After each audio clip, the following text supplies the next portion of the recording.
आज की इस गहन चर्चा में स्वागत है। स्टेशन पर खड़े होकर जब भी ऊपर नजर जाती है ना, तो तारों का एक पूरा जाल दिखाई देता है। पहली नजर में ये सिर्फ धातु के तारों की एक उलझी हुई व्यवस्था लग सकती है। बिल्कुल। लेकिन असल में ये इंजीनियरिंग और भौतिकी का एक ऐसा सटीक नमूना है जहां हर मिलीमीटर और हर ग्राम का अपना एक अलग ही महत्व है। तो आज का हमारा मिशन इस जटिल तकनीकी दुनिया को थोड़ा आसान करके समझना है। और इसके लिए हमारे पास जो स्रोत है वो बहुत ही प्रामाणिक है। हाँ, आज की हमारी यह चर्चा लोको पायलट राजू कुमार जी द्वारा तैयार किए गए OHE यानी ओवरहेड इक्विपमेंट और TRD ट्रैक्शन डिस्ट्रीब्यूशन से जुड़े तकनीकी बहुविकल्पीय प्रश्नों पर आधारित है। ये एक पहला प्रश्न सीधे ट्रेन के ऊपर लगे उस उपकरण से जुड़ा है जो तार से छूकर चलता है। प्रश्न 1 में पूछा गया है कि पेंटोग्राफ की चौड़ाई कितनी होती है। इसके लिए सही उत्तर C यानी 1800 mm दिया गया है। इतनी विशिष्ट चौड़ाई तय करने के पीछे क्या कारण हो सकता है? देखिए, यहाँ सबसे दिलचस्प बात यह है कि ये चौड़ाई हवा के दबाव और ट्रेन की गति के आधार पर तय होती है। पेंटोग्राफ को लगातार 25,000 वोल्ट के तार से संपर्क बनाए रखना होता है। मतलब कोई गैप नहीं आना चाहिए। बिल्कुल।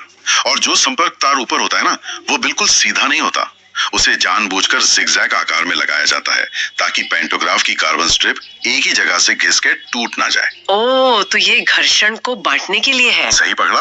अगर पेंटोग्राफ की चौड़ाई 1800 मिलीमीटर से कम हो गई तो घुमावदार रास्तों पर या तेज हवाओं में तार पेंटोग्राफ से खिसक कर बाहर जा सकता है, और अगर ऐसा हुआ तो पूरी व्यवस्था ठप हो सकती है। ये तो बहुत ही शानदार डिजाइन है। यानी तार का जिगजैग होना और पेंटोग्राफ का चौड़ा होना एक दूसरे के पूरक हैं। अब तारों की जमीन से ऊंचाई की ओर बढ़ते हैं। जी बताइए। प्रश्न 2 है, रेगुलेटेड OHE में रेल स्तर से संपर्क तार की ऊंचाई कितनी होती है?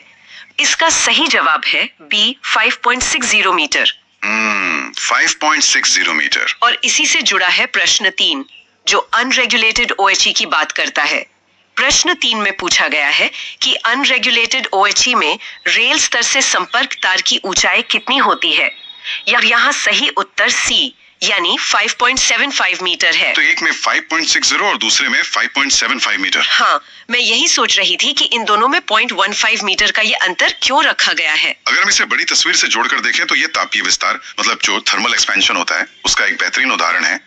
रेगुलेटेड OHE में तारों के दोनों सिरों पर वजन लटके होते हैं। हाँ। जिन्हें ऑटो टेंशनिंग डिवाइस कहा जाता है। एकदम सही। जब गर्मियों में तार फैलते हैं तो वो वजन उन्हें खींचकर टाइट रखता है, इसलिए तार नीचे नहीं लटकता और उसे 5.60 मीटर की ऊंचाई पर सुरक्षित रखा जा सकता है। लेकिन अनरेगुलेटेड OHE में तो ऐसा कोई वजन नहीं होता। वही तो बात है। वहाँ गर्मियों में जब धातु फैले भी तो तार नीचे की ओर झूलने लगेगा। इसी झूलने का जोखिम को ध्यान में रखते हुए सुरक्षा के लिहाज से अनरेगुलेटेड तार को पहले से ही थोड़ा ऊंचा यानी 5.75 मीटर पर लगाया जाता है। ये तो भौतिकी का सीधा और सटीक इस्तेमाल है, लेकिन हर जगह ऊंचाई एक समान नहीं हो सकती। जैसे प्रश्न 4 इसी बारे में है। रेज्ड लेवल वाला सवाल। हाँ, प्रश्न 4 रेज्ड लेवल पर संपर्क तार की ऊंचाई कितनी होती है? उत्तर है C 5.80 मीटर। रेज्ड लेवल की जरूरत किन परिस्थितियों में पड़ती है? रेज्ड लेवल का सीधा सा मतलब है ऊंचाई को बढ़ाना। जब किसी ट्रैक से बहुत ऊंचे या असामान्य आकार के सामान को गुजारना होता है, जैसे कि ODC या ओवर डायमेंशनल कंसाइनमेंट। जैसे कोई भारी इंडस्ट्रियल मशीनरी या डबल डेकर कंटेनर। बिल्कुल। वहाँ तारों को 5.80 मीटर तक उठा दिया जाता है ताकि सामान सुरक्षित रूप से बिना किसी विद्युतीय खतरे के निकल सके। और जहाँ सड़क और रेल की पटरी आपस में मिलती हैं, वहाँ के नियम भी अलग होते होंगे। प्रश्न 5 पूछता है, लेवल क्रॉसिंग पर संपर्क तार की न्यूनतम ऊंचाई कितनी होती है? विकल्प सही उत्तर B यानी 5.50 मीटर है। लेवल क्रॉसिंग एक बहुत ही संवेदनशील जगह होती है। वहाँ से ट्रक और अन्य वाहन गुजरते हैं। तो ये ऊंचाई दोनों को बचाने के लिए है। हाँ, 5.50 मीटर की ये न्यूनतम ऊंचाई सुनिश्चित करती है कि सड़क के वाहन भी सुरक्षित रहें और ट्रेन के पेंटोग्राफ का दबाव भी बना रहे। इससे कम ऊंचाई होने पर भारी वाहनों को सीधा खतरा हो सकता है। समझदारी इसी में है। लेकिन अगर ऊपर कोई पुल हो तो ऊंचाई कम करनी ही पड़ती है। प्रश्न 6 इसी को दर्शाता है। ओवरलाइन स्ट्रक्चर पर संपर्क तार की न्यूनतम ऊंचाई कितनी होती है? इसके उत्तर है A 5.42 मीटर है। यह आंकड़ा इतना विशिष्ट क्यों है? 5.42 मीटर वो अंतिम सीमा है जिससे नीचे जाना मतलब बहुत खतरनाक है। जब कोई ट्रेन किसी पुल या टनल के नीचे से गुजरती है तो जगह बहुत सीमित होती है। और तार में 25,000 वोल्ट का करंट भी तो है। वही सबसे बड़ा डर है। अगर तार कंक्रीट के पुल के बहुत करीब आ गया तो बिजली हवा के माध्यम से छलांग लगा सकती है, जिसे तकनीकी भाषा में आर्सिंग कहते हैं। 5.42 मीटर की ऊंचाई उस खतरे को टालने और पैंटोग्राफ को दबने के लिए पर्याप्त जगह देने का एक सटीक गणितीय समाधान है। अब इस भाग का अंतिम प्रश्न ले लेते हैं। प्रश्न 7, टर्न आउट OHE मुख्य लाइन OHE से कितनी ऊंचाई पर होता है? वह B 5 सेंटीमीटर। टर्न आउट मतलब जहां ट्रेन पटरी बदलती है। हाँ, पर सिर्फ 5 सेंटीमीटर का अंतर क्यों? ये 5 सेंटीमीटर की बारीकी इंजीनियरिंग का एक छोटा सा चमत्कार है। जब ट्रेन एक ट्रैक से दूसरे ट्रैक पर जाती है तो पेंटोग्राफ को मुख्य लाइन के तार को छोड़कर टर्नआउट वाले तार से जुड़ना होता है। अगर दोनों तार एक ही ऊंचाई पर होंगे तो क्या होगा? तो पेंटोग्राफ उनमें उलझकर बुरी तरह टूट सकता है। टर्नआउट वाले तार को ठीक 5 सेंटीमीटर ऊपर रखने से पेंटोग्राफ एक तार से दूसरे तार पर बड़ी आसानी से फिसल जाता है, मानो कोई रिले रेस में बैटन पास कर रहा हो। तो इसका असल मतलब क्या है? ये सिर्फ ऊंचाइयां नहीं है, ये एक बहुत ही सधी हुई कोरियोग्राफी है तारों की। अब चलते हैं भाग 2 की ओर, जहां तारों के भौतिक स्वरूप यानी उनके व्यास, वजन और क्षेत्रफल का विश्लेषण है। ये हिस्सा थोड़ा और तकनीकी है, लेकिन बहुत जरूरी है। जी। प्रश्न 8 है, संपर्क तार यानी कॉन्टैक्ट वायर का व्यास कितना होता है? विकल्प है A 10.54 mm, B 11.24 mm, C 12.24 mm और D 13.24 mm। सही उत्तर C 12.24 mm है। इसके ठीक विपरीत प्रश्न 9 कैटेनरी तार के बारे में है, जिसका व्यास कितना होता है? विकल्प है A 9.54 mm, B 10.54 mm, C 11.54 mm, D 12.24 mm। इसका उत्तर B 10.54 mm है। इन दोनों तारों में ये फर्क क्यों है? इस फर्क को समझना बहुत जरूरी है। रेलवे के इस पूरे सिस्टम में मुख्य रूप से 2 तार होते हैं। नीचे वाला संपर्क तार जिससे ट्रेन बिजली लेती है, और ऊपर वाला कैटेनरी तार जो उसे पकड़ के रखता है। बिल्कुल, एक सस्पेंशन ब्रिज के मुख्य केबल की तरह। संपर्क तार का व्यास 12.24 मिलीमीटर होना जरूरी है, क्योंकि इसे पेंटोग्राफ की निरंतर रगड़ सहनी होती है। इसे भारी और मोटा होना ही चाहिए, जबकि कैटेनरी तार का मुख्य काम सिर्फ सहारा देना है, इसलिए इसे थोड़ा पतला यानी 10.54 मिलीमीटर रखा जाता है। ये मोटाई सीधे तौर पर उनके वजन से भी जुड़ी होगी। पूरी तरह से। प्रश्न 10 और 11 इसी पर आधारित है। प्रश्न 10 पूछता है कि 1 मीटर संपर्क तार का वजन कितना होता है? विकल्प A 0.852 kilo, B 0.902 kilo, C 0.952 kilo, D 1.052 kilo. सही उत्तर C 0.952 किलो है, लगभग 1 किलो। हाँ, और प्रश्न 11 के अनुसार 1 मीटर कैटेनरी तार का वजन कितना होता है? विकल्प है A 0.502 kilo, B 0.602 kilo, C 0.702 kilo, D 0.802 kilo. उत्तर है B 0.602 किलो। अगर इन आंकड़ों को देखा जाए तो 1 मीटर संपर्क तार लगभग 1 किलो का है। जरा सोचिए, जब ये तार सैकड़ों किलोमीटर तक बिछाया जाता है तो इसका कुल वजन कितना विशाल हो जाता है। बाप रे, ये तो मैंने सोचा ही नहीं था। इसी वजन को संभालने के लिए मजबूत मास्ट यानी खंभों और उच्च तनाव की आवश्यकता होती है। कैटेनरी तार का जो 0.602 किलो प्रति मीटर का वजन है, वो ये सुनिश्चित करता है कि सिस्टम ऊपर से बहुत भारी ना हो जाए। इसी बात को और पुख्ता करते हैं प्रश्न 12 और 13, जो क्षेत्रफल की बात करते हैं। प्रश्न 12, संपर्क तार का क्रॉस सेक्शन क्षेत्रफल कितना है? विकल्प उत्तर है C 107 वर्ग mm। और कैटेनरी का? प्रश्न 13, कैटेनरी तार का क्रॉस सेक्शन क्षेत्रफल कितना है?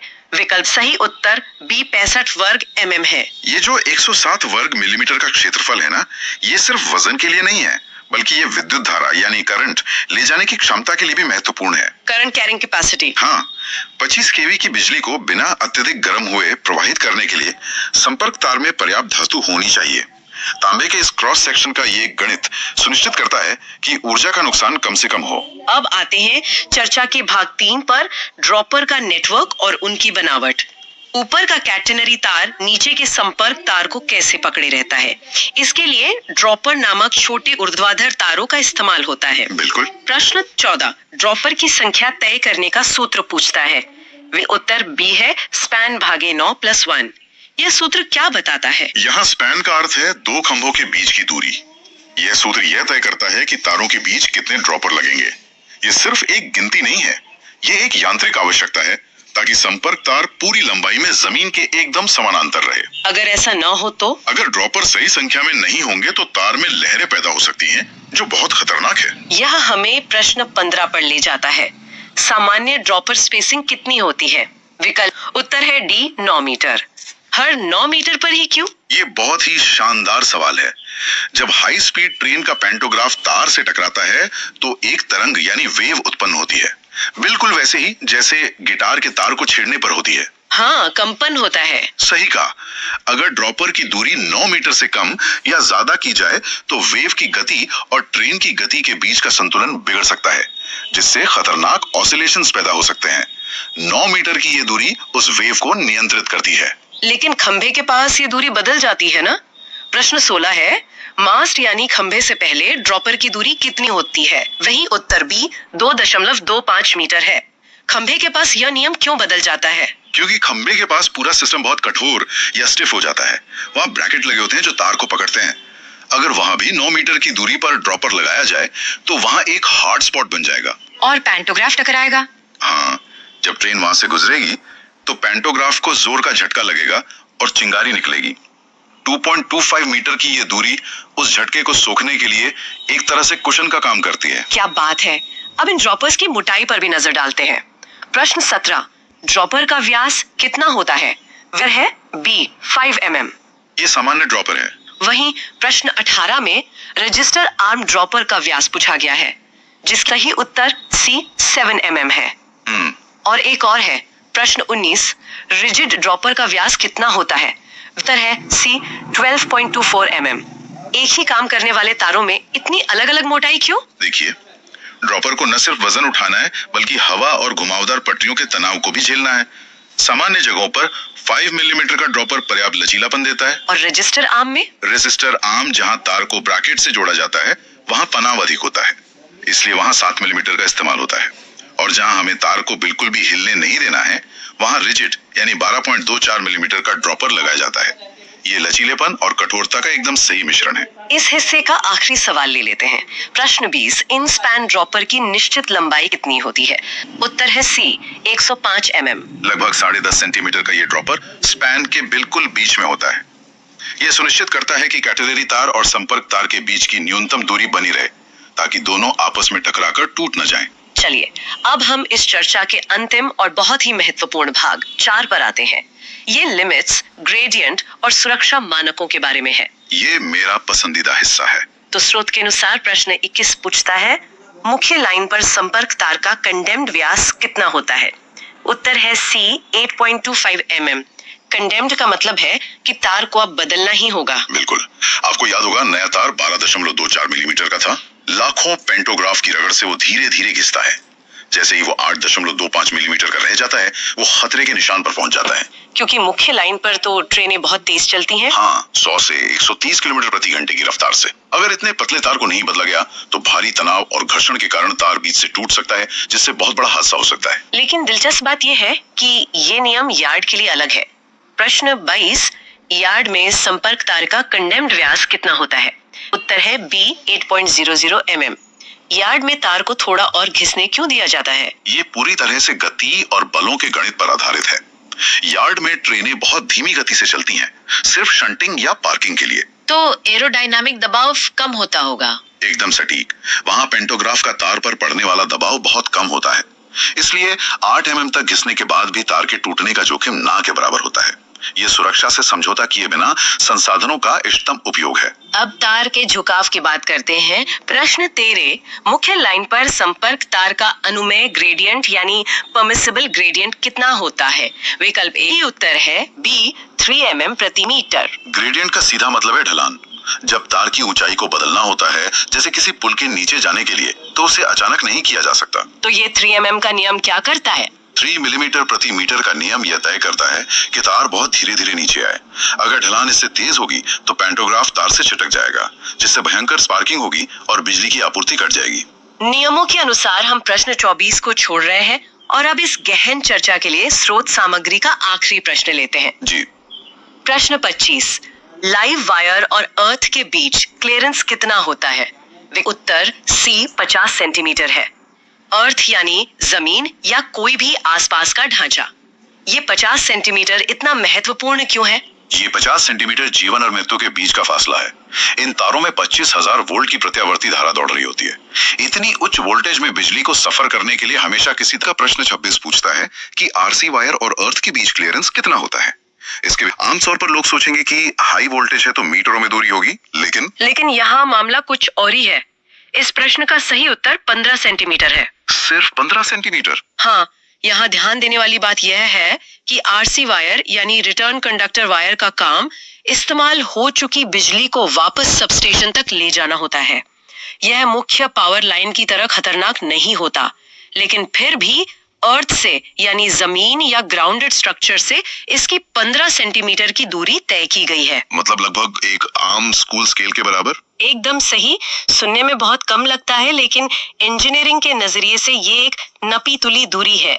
ये सुनिश्चित करती है कि कोई अनचाहा करंट जमीन में लीक ना हो और खंभे पर जगह का भी सही इस्तेमाल हो सके। ये तो एक बहुत ही तार्किक शुरुआत है। अब इसी से जुड़े अगले सवाल यानी प्रश्न 27 की ओर बढ़ते हैं। आरसी वायर और ओएचई के बीच क्लियरेंस कितना होता है? एक उत्तर 40 सेंटीमीटर है। अब देखिए, जैसे ही ओएचई यानी ओवरहेड इक्विपमेंट की बात आती है, जो कि सीधे तौर पर 25 किलोवोल्ट की लाइव लाइन है ना? हाँ बिल्कुल। तो जैसे इसकी बात आती है, क्लियरेंस की दूरी 15 सेंटीमीटर से बढ़कर सीधे 40 सेंटीमीटर हो जाती है। हमारे घरों में जो बिजली आती है वो 220 वोल्ट होती है और यहाँ 25,000 वोल्ट दौड़ रहा है। इतने अधिक वोल्टेज में खासियत होती है। क्या खासियत? ये हवा को चीर कर भी करंट मार सकता है, जिसे तकनीकी भाषा में फ्लैश ओवर या आर्किंग कहते हैं। इसलिए आरसी वायर और मुख्य ओएचई लाइन के बीच पूरे 40 सेंटीमीटर का फासला रखना अनिवार्य है ताकि कोई स्पार्किंग न हो सके। सच में 25,000 वोल्ट कोई मजाक नहीं है। अब प्रश्न 28 पर आते हैं, जो पूछता है कि फीडर वायर और अर्थ के बीच क्लियरेंस कितना होता है। इसकी सबसे दिलचस्प बात यह है कि इसका सही उत्तर 2 मीटर है। हम अचानक सेंटीमीटर की दुनिया से निकलकर मीटर की दुनिया में आ गए हैं। ऐसा क्यों? क्योंकि फीडर वायर वो मुख्य धमनी है जो सबस्टेशन से निकलकर पूरे ट्रैक को पावर सप्लाई करती है। इसका वोल्टेज इतना अधिक होता है कि अर्थ से उसकी दूरी पूरे 2 मीटर रखनी पड़ती है। 2 मीटर यानी एक औसत इंसान की लंबाई से भी ज्यादा। हाँ, ये तो है। यह एक बहुत बड़ा सेफ्टी मार्जिन है ताकि कोई भी चीज, चाहे वो कोई पेड़ की डाली हो या कोई बड़ा पक्षी, गलती से भी इस तार और जमीन के बीच संपर्क न बना सके। वाकई 2 मीटर एक अच्छी खासी सुरक्षित दूरी है। अब बुनियादी क्लियरेंस के इस हिस्से का आखिरी सवाल देखते हैं, जो आम लोगों की रोजमर्रा की जिंदगी से जुड़ा है। प्रश्न 29, एफओबी के नीचे ओएचई से अर्थ तक क्लियरेंस कितना होता है? सही उत्तर 32 सेंटीमीटर है। एफओबी यानी फुट ओवर ब्रिज। रेलवे स्टेशनों पर जहां से हजारों यात्री रोज एक प्लेटफॉर्म से दूसरे प्लेटफॉर्म तक जाने के लिए पुल पार करते हैं। हाँ, वो लोहे वाले पुल। बिल्कुल, वहां उस पुल के ठीक नीचे से हाई वोल्टेज ओएचई लाइन गुजरती है। सुरक्षा के लिहाज से यह 32 सेंटीमीटर का क्लियरेंस एक अचूक सुरक्षा दीवार का काम करता है।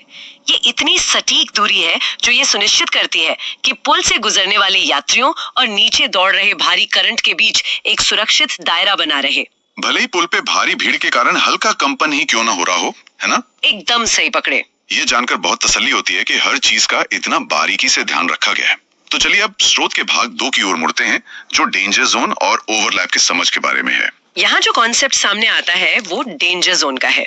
रेलवे में जब भी हम हाई वोल्टेज लाइनों के पास होते हैं तो एक ऐसा क्षेत्र होता है जहाँ तार को भौतिक रूप से छुए बिना भी करंट लगने का खतरा रहता है। क्योंकि हवा भी सुचालक बन सकती है। बिल्कुल, अत्यधिक हाई वोल्टेज पर हवा भी बिजली के कंडक्टर बन सकती है। और यही हमारा प्रश्न 30 है, डेंजर जोन क्लियरेंस कितना होता है? इसके लिए सही उत्तर 2 मीटर है।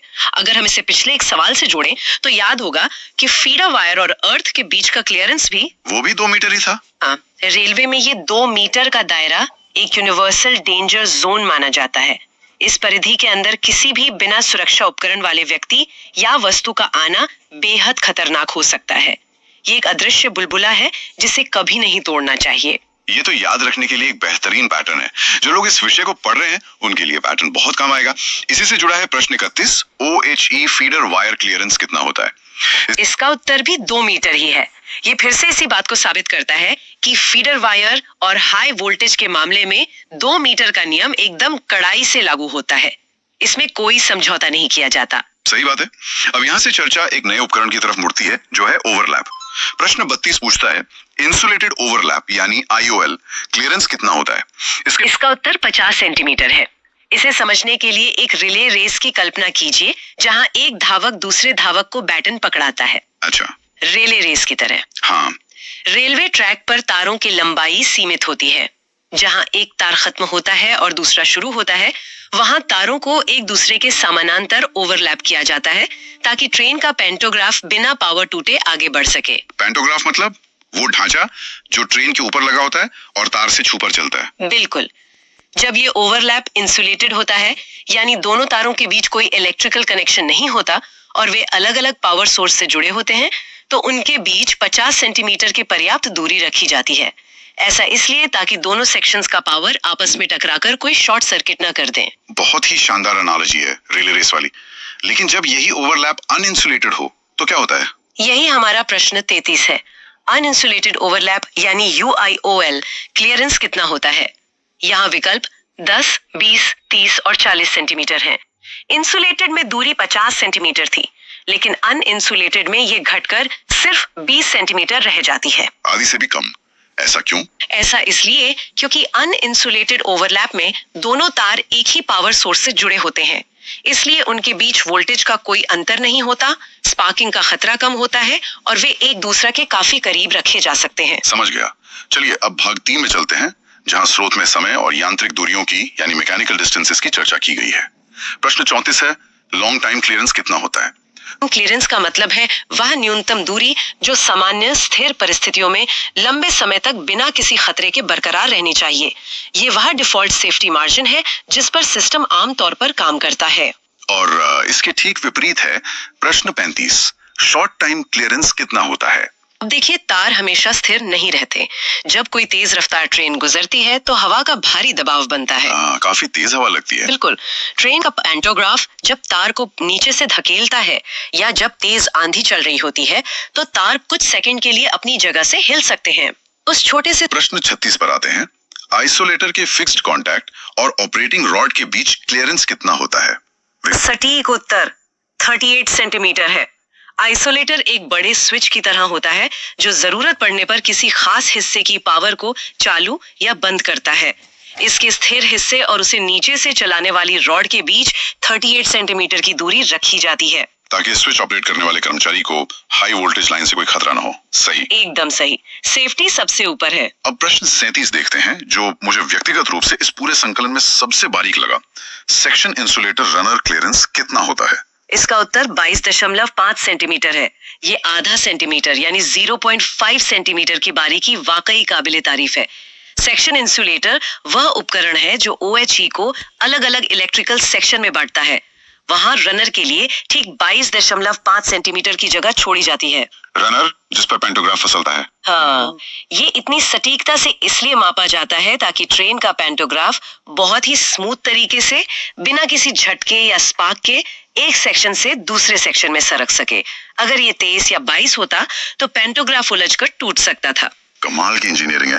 अब स्रोत के भाग 4 की तरफ बढ़ते हैं, जहां अधिकतम दूरियां और स्टेडी क्लियरेंस की बात की गई है। प्रश्न 38 पूछता है, टॉप लाइव OHE और बॉटम पावर लाइन क्रॉसिंग के बीच न्यूनतम क्लियरेंस कितना होता है? बहुत ही विशाल और महत्वपूर्ण सवाल है और इसका उत्तर 6 मीटर है। कभी कभी रेलवे लाइन के ऊपर से शहरों या नेशनल ग्रिड की भारी भरकम पावर लाइनें गुजरती हैं, जो लाखों वोल्ट की हो सकती हैं। बिल्कुल।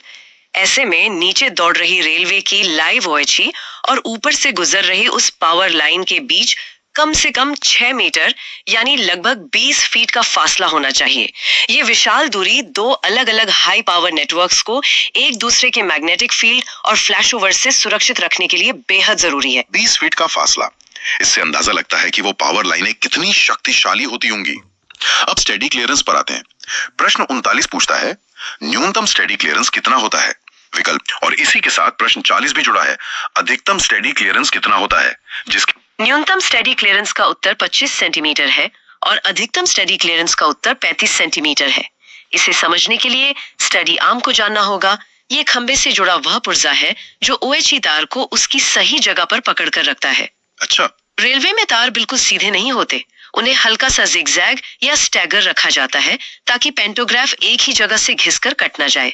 इस जिगजैग बनावट और हवा के दबाव को झेलने के लिए स्टेडी आर्म और तार के बीच की दूरी हमेशा 25 सेंटीमीटर से 35 सेंटीमीटर के बीच ही रहनी चाहिए। इससे संतुलन बिल्कुल सही बना रहता है। बहुत ही स्पष्ट है, यानी तार का टेढ़ा मेढ़ा होना कोई गलती नहीं बल्कि एक डिजाइन फीचर है।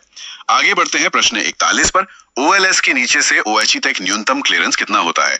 ही जवाब 32 सेंटीमीटर है। OLS का मतलब है ओवल लाइन स्ट्रक्चर, यानी कोई भी ऐसा निर्माण जो रेलवे लाइन के ऊपर से गुजर रहा हो, जैसे कोई सड़क का पुल, फ्लाईओवर या कोई पाइपलाइन। तो उसके नीचे से गुजरने वाली OHE लाइन के लिए भी 32 सेंटीमीटर का वही नियम लागू होता है जो हमने थोड़ी देर पहले फुट ओवर ब्रिज के मामले में देखा था। बिल्कुल, एकदम सही कनेक्शन जोड़ा आपने। इस भाग का अंतिम सवाल प्रश्न 42 है। RC मीटर थ्रेल पीस की लंबाई कितनी होती है? विकल्प उत्तर 2 मीटर है। रिटर्न कंडक्टर के करंट को वापस जमीन में भेजने के लिए जिस लोहे के टुकड़े का इस्तेमाल होता है, उसकी लंबाई मानक रूप से 2 मीटर रखी जाती है।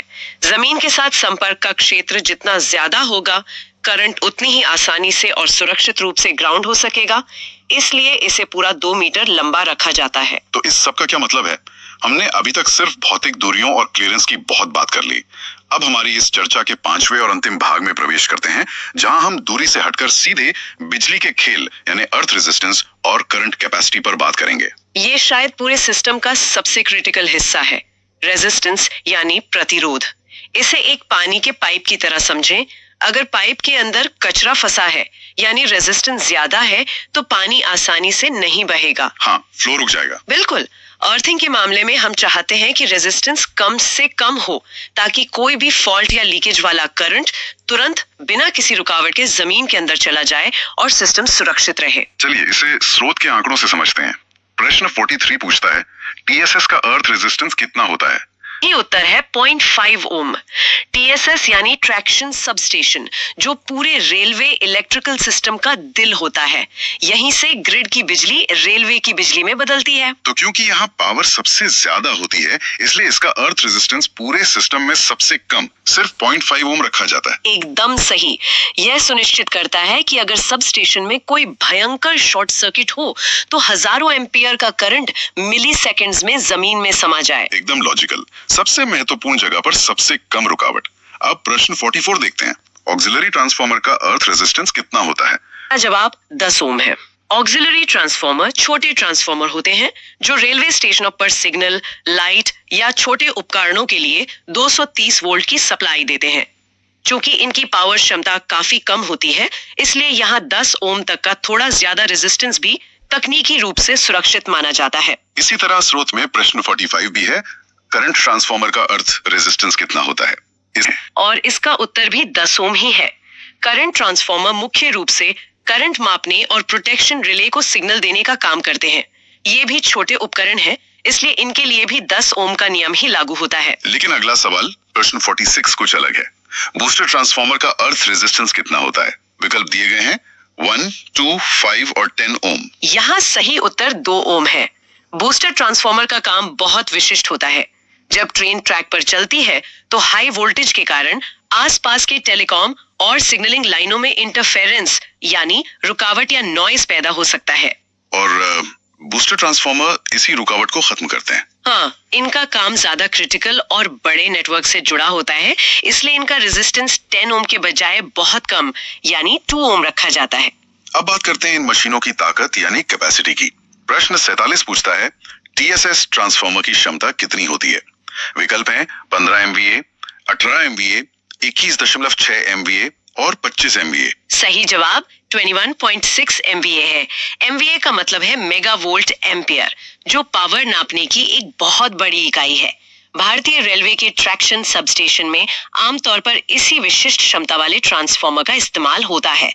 ये इतनी भारी भरकम ऊर्जा पैदा करता है जो एक ही समय में कई मालगाड़ियों और पैसेंजर ट्रेनों को उस सेक्शन में पूरी रफ्तार से दौड़ाने के लिए पर्याप्त होती है।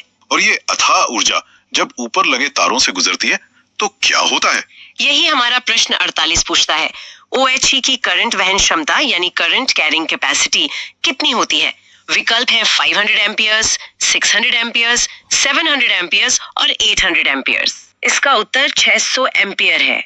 OHE के जो कॉपर के तार हम ट्रैक के ऊपर झूलते हुए देखते हैं, वे सामान्यतः 600 एम्पियर तक का करंट सुरक्षित रूप से लगातार ले जाने के लिए डिजाइन किए गए हैं। अगर करंट इससे ज्यादा होगा तो तार अत्यधिक गर्म होकर पिघल या टूट सकते हैं। तो फिर ट्रांसफार्मर की करंट क्षमता क्या होती है? ये प्रश्न 49 है। 21.6 MVA ट्रांसफार्मर की करंट क्षमता कितनी होती है?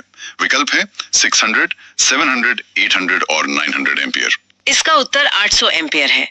अब यहाँ एक बहुत ही शानदार इंजीनियरिंग कॉन्सेप्ट है। ट्रांसफार्मर अधिकतम 800 एम्पियर तक करंट दे सकता है, जबकि OHE लाइन केवल 600 एम्पियर ले जाने के लिए बनी है।